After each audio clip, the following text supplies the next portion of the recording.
सुप्रभात प्यारे बच्चों, मैं मनोज वर्मा आज आपको आपकी हिंदी की पाठ्य पुस्तक कृतिका से पाठ 15 जीवन नहीं मरा करता है।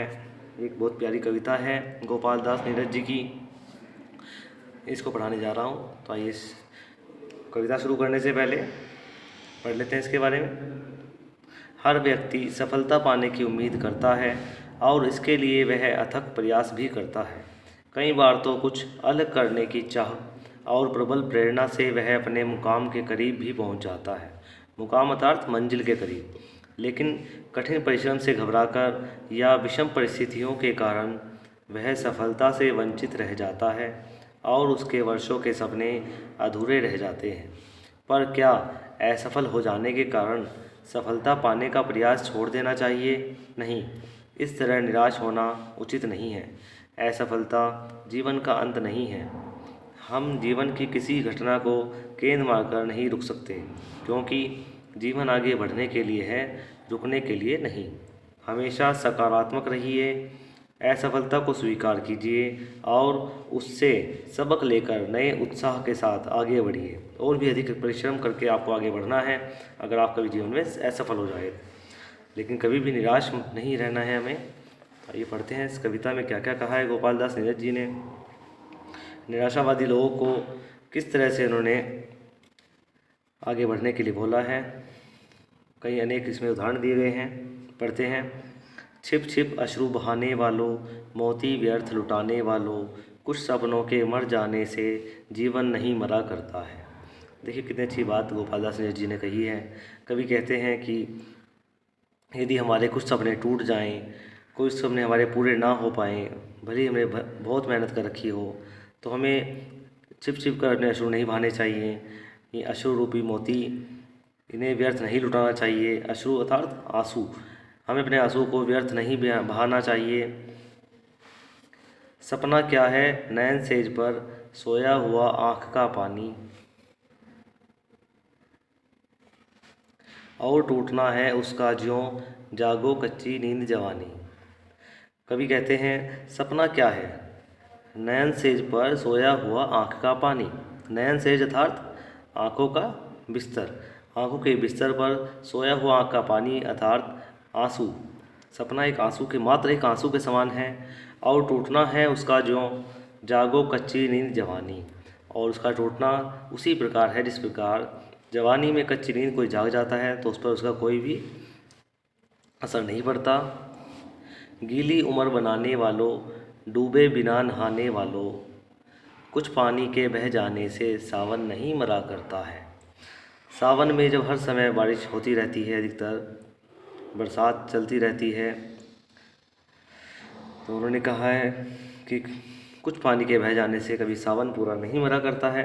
सावन पर उसका कुछ भी प्रभाव नहीं पड़ता है। माला बिखर गई तो क्या है, खुद ही हल हो गई समस्या, आंसू गर नीलाम हुए तो समझो पूरी हुई समस्या। कवि कहते हैं माला अगर बिखर गई तो उसमें क्या हो गया, उसमें हमें निराश नहीं होना चाहिए, ये तो खुद ही हमारी समस्या हल हो गई है। आंसू गर नीलाम हुए तो समझो पूरी हुई समस्या। यदि हमारे आंसू दूसरों के सामने जाहिर हो जाते हैं, हमारे आंसू दूसरों को दिख जाते हैं, तो इसका अर्थ होता है कि हमारी समस्या अपने आप से पूरी हो गई है, हमारा जो दुख है वो दूर हो चुका है। रूठे दिवस मनाने वालों, फटी कमीज सिलाने वालों, कुछ दियों के बुझ जाने से आंगन नहीं मरा करता है। देखिए कितनी प्यारी बात कवि गोपाल दास नीरज जी ने कही है कि रूठे दिवस मनाने वालों, रूठे दिवस से कवि का तात्पर्य है ऐसे दिन जब हमारा कुछ भी सही ना हो रहा हो, हमें लग रहा हो कि हमारे साथ सब कुछ गलत हो रहा है, इस तरह के दिवस मनाने वालों। फटी कमीज सिलाने वालों, फटी कमीज, जब हमारी कमीज फट जाती है तो हमें उसको सिलाना चाहिए। ऐसा नहीं है कि हमें सिर्फ फेंक देना चाहिए, नहीं, हमें इसको सिलवाना चाहिए। कुछ दियों के बुझ जाने से आंगन नहीं मरा करता है। अगर हमारे आंगन में दिए जले हुए हैं, उसमें से कुछ दिए अगर बुझ जाते हैं तो उससे हमारा आंगन नहीं मर जाता है।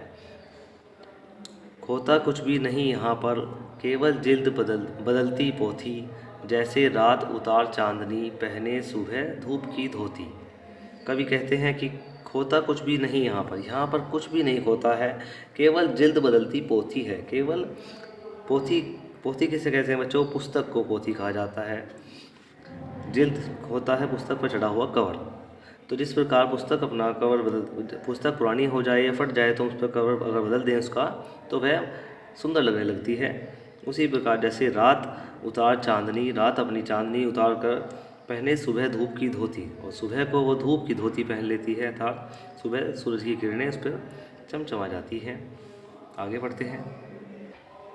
कवि कहते हैं, वस्त्र बदलकर आने वालों, चाल बदलकर जाने वालों, चंद खिलौनों के खोने से बचपन नहीं मरा करता है। जिस प्रकार बचपन में छोटे बच्चों के खिलौने खो जाए या टूट जाए तो उनसे हमारा बचपन नहीं मर जाता है। हम और खिलौने ला सकते हैं, खेलने के हम अपने तरीके बदल सकते हैं, लेकिन उससे हमारा बचपन नहीं मर जाता है। इस प्रकार कवि कहते हैं कि वस्त्र बदल कर आने वालों, चाल बदल कर जाने वालों। चाहे हमारे सामने कोई वस्त्र बदल कर आए, चाल बदल कर जाए, लेकिन इससे हमें बिल्कुल निराश नहीं हो जाना चाहिए। कितनी बार गगरियाँ फूटी, शिकन न आई पनघट पर, कितनी बार किश्तियाँ डूबी, चहल पहल वैसी है तट पर। देखिए कवि कहते हैं कि कितनी बार गगरियाँ फूटी, गगरियाँ बोलते हैं छोटी मटकियों को, देखो यहाँ पे दिखाया भी गया है मटकियाँ। कितनी बार गगरियाँ फूटी, शिकन न आई पनघट पर। जो पनघट होता है जहाँ पानी भरने जाते हैं, पनघट पर अगर हम कितनी बार गगरियाँ फूट जाती हैं फिर भी वहाँ पर कोई शिकन नहीं आती, फिर भी इसकी शोभा वैसी ही विद्यमान रहती है। कितनी बार किश्तियाँ डूबी, चहल पहल वैसी है तट पर। और तट अर्थात किनारे पर कितनी बार किश्तियाँ, छोटी नावें डूब जाती हैं, लेकिन उसके डूब जाने से लोग बाग नावें चलाना बंद नहीं कर देते, उसकी चहल पहल वैसी ही रहती है तट पर। तम की उम्र बढ़ाने वालों, लो की आयु घटाने वालों, लाख करे पतझड़ कोशिश पर उपवन नहीं मरा करता है। तम कहते हैं अंधकार, अंधकार की उम्र बढ़ाने वालों, अर्थात कभी कहना चाहते हैं कि झूठ बोलने वालों या गलत काम करने वालों, और लो की आयु घटाने वालों यानी कि प्रकाश को कम करने वालों, लाख करे पतझड़ कोशिश पर उपवन नहीं मरा करता है। यदि पतझड़ वो मौसम होता है, वो ऋतु होती है जिसमें पेड़ के सभी पत्ते झड़ जाते हैं, किंतु पेड़ के पत्ते झड़ जाने से पेड़ मर नहीं जाता, एक बार फिर से उसमें बसंत में पत्ते आते हैं और बहुत सारे पत्ते उसके अंदर पत्तों से भरा भरा हो जाता है। तो पेड़ों के पत्ते झड़ जाने से अगर पतझड़ पूरा कोशिश भी कर ले तो भी वन कभी मर नहीं जाता है, बगीचा मर नहीं जाता है पूरा। लूट लिया माली ने उपवन, लूटी ने लेकिन गंध फूल की, तूफानों तक ने छेड़ा पर खिड़की बंद न हुई धूल की। देखो कवि क्या कहते हैं, लूट लिया माली ने उपवन, माली ने भले ही उपवन लूट लिया है लेकिन माली उसमें से क्या नहीं लूट सकता, उस जो फूल की गंध है अर्थात फूल की जो खुशबू है उसको माली नहीं लूट सकता। कवि कहते हैं कि तूफानों तक ने छेड़ा पर खिड़की बंद न हुई धूल की। भले ही हमारे जीवन में अनेक तूफान आ जाएं लेकिन फिर भी हमारे जो खिड़की है, खिड़की से कवि का तात्पर्य है प्रकाश रूपी खिड़की, एक उम्मीद की किरण हमारे हमेशा खुली रहती है। नफ़रत गले लगाने वालों, सब पर धूल उड़ाने वालों। कुछ लोग ऐसे होते हैं जो हमेशा दूसरों से नफ़रत करते रहते हैं, नफ़रत को गले लगाते रहते हैं। सब पर धूल उड़ाने वालों, दूसरों पर छींटाकशी करते रहते हैं, हमेशा उन पर कमेंट्स करते रहते हैं। कुछ मुखड़ों की नाराज़गी से दर्पण नहीं मरा करता है। यदि कुछ मुखड़े अर्थात कुछ चेहरों में यदि नाराज़गी आ जाए, वे रूठ जाएं तो दर्पण नहीं मरा करता है। दर्पण क्यों नहीं मरा करता है? क्योंकि दर्पण हमेशा सच्चाई दिखाता है। दर्पण कहते हैं शीशे को जिसमें हम अपना चेहरा देखते हैं, तो हमेशा सच्चाई दिखाता है। तो देखिए किस तरह से श्री गोपाल दास नीरज जी ने इस पूरी कविता में अनेक उदाहरणों के माध्यम से निराशावादी लोगों को आशावादी रहने की सलाह दी है।